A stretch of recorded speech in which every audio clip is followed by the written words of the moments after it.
Mabango daw yung niluluto ko. Pritong ano lang naman to. Tilapia. Baka yung mantika ang naamoy mo, te. Halo-halo yung mantika na ginamit dito. Dahil kami lang naman kakain. Wala naman si boss. Okay na use oil na lang. Ang mantika siguro nito yung mantika ng baboy, pati yung mantika ng longganisa. Kaya ganyan yung amoy ng mantika. Hindi sinaamoy ano pa tawag ito? Tilapia.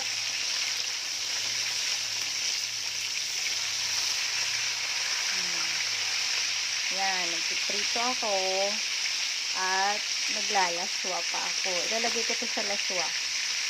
Sa Iloilo ay laswa, pero sa Pangasinan ay dinding. Ang bango naman kasi.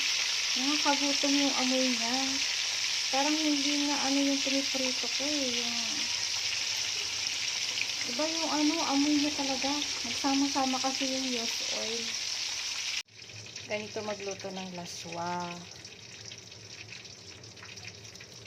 Ayan. Pakuluan muna ng pakuluan yung bawang para lumabas yung katas. Bago ko ilagay yung mga gulay. Tapos, panghuli na yung isda. Ganyan. Iba siya sa luto ng Pangasinan. Yung Pangasinan kasi may bagoong. Ito wala na. Ganyan lang.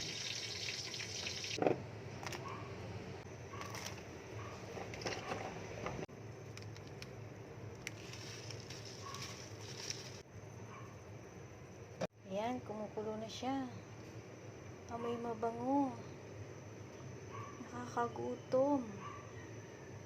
2 ulo lang para magkalasa. Yan.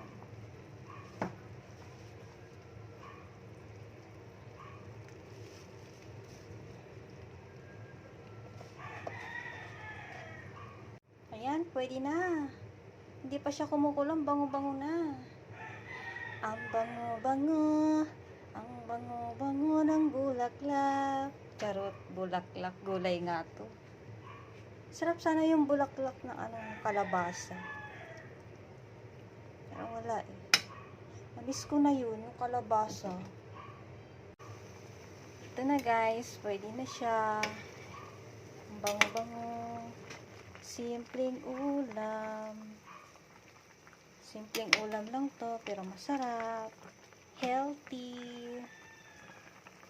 Kain na guys.